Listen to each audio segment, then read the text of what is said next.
Welcome back to 8 News at 5:30. I'm Eric Phillips. And I'm Heather Hope. 8 News is your back to school headquarters, and cell phone usage impacts classroom behavior, which in turn can lead to staffing shortages. And between teacher retention, standardized testing, even the use of AI in the classroom, back to school can be overwhelming. That's why we're sitting down with those involved in local school systems to discuss these concerns. One topic that kept coming up, the cell phone ban. You got to take a listen.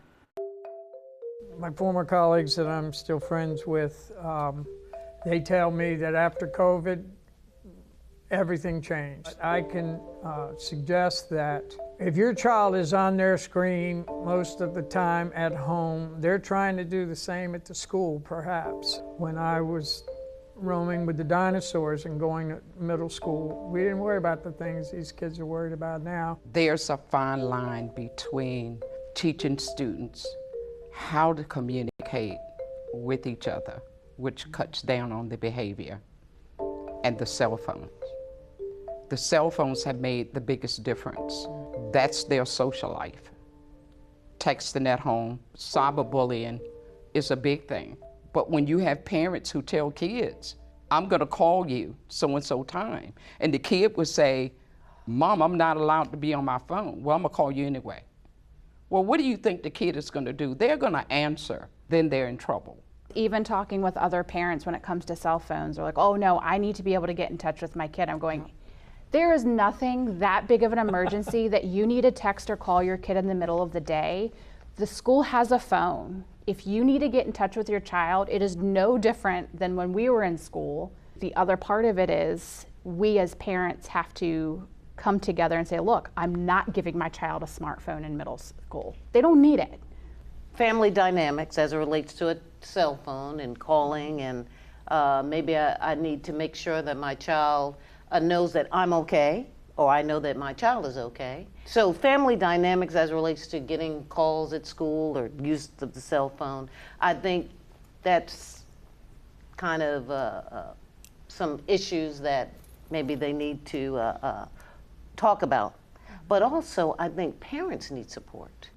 If the governor made a ban on cell phones from bell to bell, we took that seriously. I'm gonna set that child down and explain to them what the rule is. You know the rule, abide by the rule.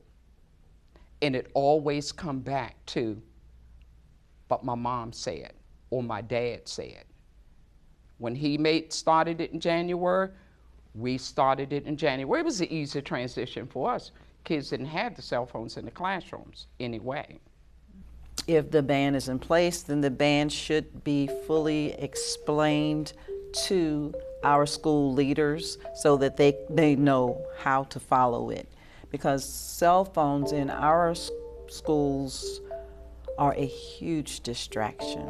It's where the bullying starts. It's where the cheating starts. As a teacher in the building, we have to compete against cell phone usage. It's just an ongoing battle. It's why I retired. Why you retired? No, I was old and ugly, and but I don't miss that problem. I don't know how one can handle that, because for every 3 kids that you catch, there's 21 that got away with it. It's like gum chewing in the 70s. Just like gum chewing. Good analogy, right. It's interesting that of all the topics they could have talked about, and they talked about a lot of topics, that this one is the one that stuck the most and really consumed, sucked up all the room in the air. And is why that teacher retired. Yeah. Well, that again was 8 News special projects producer Lindsay West and anchor Deanna Albritton with that panel. The entire conversation covers topics ranging from parent-teacher relationships to AI in the classroom. All this can be found on WRIC Plus. Just scan the QR code on your screen to learn how to download the app on your Roku, Fire TV, or Apple TV. And be sure to stick with 8 News for all your back-to-school needs.